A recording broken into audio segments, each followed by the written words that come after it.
जादुई दरवाजा और इंद्रधनुष रत्न।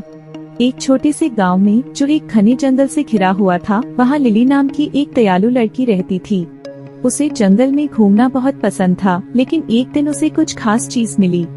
जंगल की गहराई में एक बड़े पेड़ के नीचे उसे एक चमकता हुआ सुनहरा दरवाजा मिला। जिज्ञासु होकर लिली ने दरवाजा खोला और अंदर चली गई।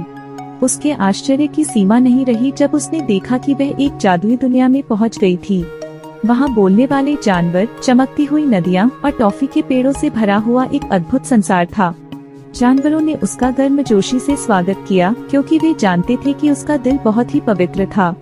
एक बुद्धिमान बूढ़े उल्लू ने लिली को बताया कि उनके संसार का जादू खत्म होता जा रहा है, क्योंकि इंद्रधनुष रत्न, जो सब कुछ को रंग और जीवन देता था, उसे एक गुस्सैल ट्रोल ने चुरा लिया था। बिना उस रत्न के